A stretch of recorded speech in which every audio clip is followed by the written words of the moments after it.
Assalamualaikum warahmatullahi wabarakatuh.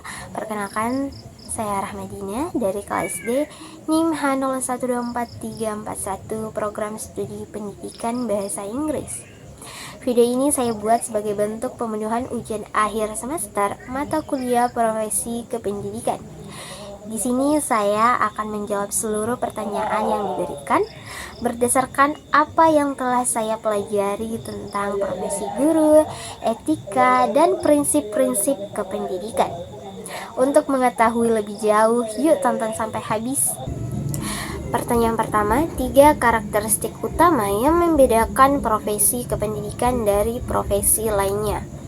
Jadi, profesi kependidikan, khususnya profesi guru, memiliki karakteristik yang sangat khas dibanding dengan profesi lain. Ada banyak aspek yang membedakan, namun saya akan menjelaskan 3 karakteristik yang paling mendasar. Yang pertama, profesi pendidikan berfokus pada pengembangan manusia secara utuh.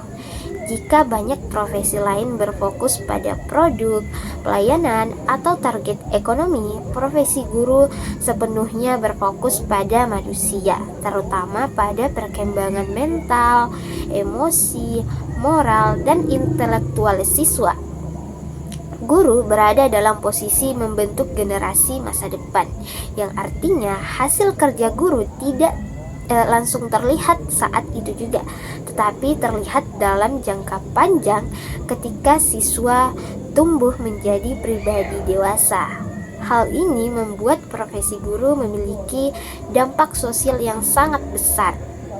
Yang kedua, profesi guru membutuhkan kompetensi pedagogik yang bersifat khusus. Guru tidak hanya harus menguasai materi pelajaran, tetapi juga harus menguasai ilmu pedagogik, yaitu bagaimana cara mengajar, bagaimana memahami karakteristik siswa, bagaimana merancang pembelajaran, dan bagaimana mengevaluasi hasil belajar. Tidak semua profesi membutuhkan kemampuan seperti ini. Misalnya, seorang dokter atau akuntan ahli di bidangnya, tetapi tidak memiliki keterampilan mengelola pembelajaran. Jadi, pedagogik adalah ciri khas profesi kependidikan. Dan yang ketiga, profesi guru memiliki tanggung jawab moral dan sosial yang lebih tinggi. Guru bukan hanya dilihat sebagai pengajar, tetapi sebagai figur teladan dalam masyarakat. Seorang guru dituntut untuk menjaga etika, integritas, kesopanan, dan profesionalisme dalam berbagai situasi. Setiap kata dan tindakan guru itu dapat menjadi contoh bagi siswa. Oleh karena itu, profesi ini melekat dengan nilai moral, tidak hanya aspek teknis. Jadi, 3 karakteristik tersebut yaitu fokus pada pembentukan manusia, kebutuhan kompetensi pedagogik, dan tanggung jawab moral membuat profesi guru sangat unik dibandingkan dengan profesi lainnya. Pertanyaan kedua, profesionalisme guru dan kualitas pembelajaran di kelas beserta contohnya. Profesionalisme guru sangat menentukan kualitas pembelajaran di kelas. Profesionalisme bukan hanya soal kemampuan mengajar, tetapi seluruh sikap dan tindakan guru dalam menjalankan tugasnya.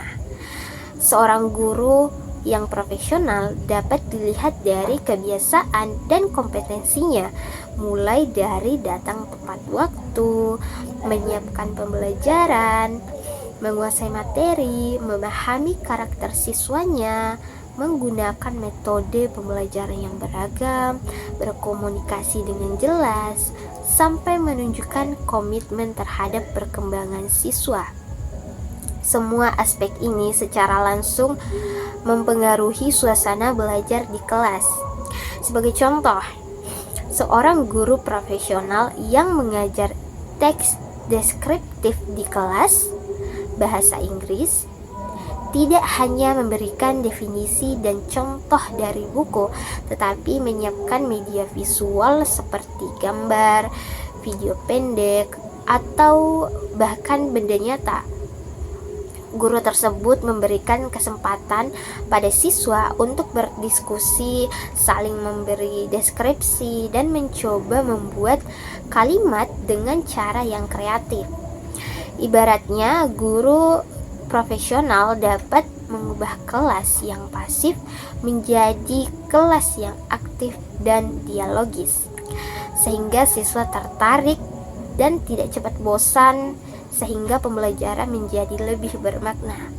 Dan sebaliknya, jika guru tidak profesional, misalnya hanya membaca buku teks, memberikan catatan panjang, dan tidak memberi ruang dialog kepada siswanya, siswa akan kurang berminat, mudah mengantuk, dan hasil pembelajaran tidak akan optimal. Dengan demikian, kualitas pembelajaran sangat dipengaruhi oleh tingkat profesionalisme guru. Semakin profesional gurunya, semakin baik pula pengalaman belajar yang diperoleh oleh siswa. Pertanyaan ketiga, mengapa kode etik profesi guru penting untuk dijalankan dalam praktik pendidikan sehari-hari? Jadi, kode etik profesi guru sangat penting karena menjadi pedoman dalam bersikap, bertindak, dan berinteraksi selama guru menjalankan tugasnya. Dalam dunia pendidikan, hubungan antara guru dan siswa bersifat sangat sensitif. Siswa adalah individu yang sedang berkembang dan sangat mudah terpengaruh oleh sikap serta perilaku guru. Kode etik memberikan batasan tentang apa yang boleh dan tidak boleh dilakukan oleh guru, baik dalam hal profesional maupun moral.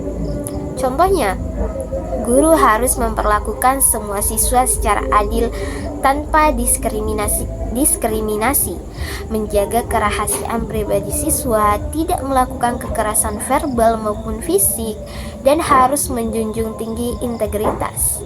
Selain itu, kode etik juga berfungsi melindungi profesi guru dari tindakan yang dapat merusak kepercayaan masyarakat.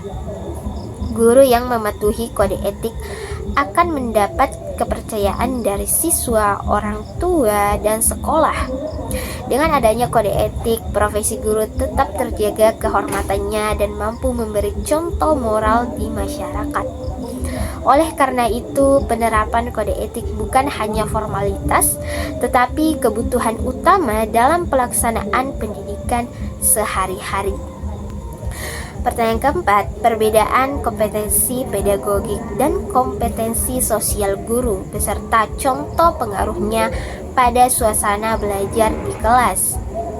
Kompetensi pedagogik dan kompetensi sosial merupakan dua kompetensi yang sangat penting bagi guru, dan keduanya harus berjalan seimbang.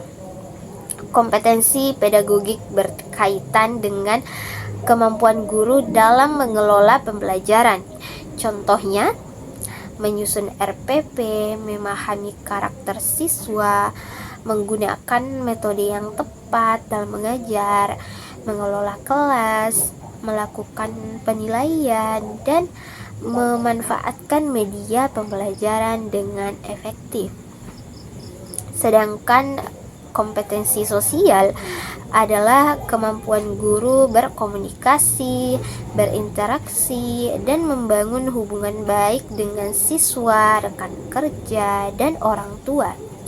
Kedua kompetensi ini mempengaruhi suasana belajar secara langsung.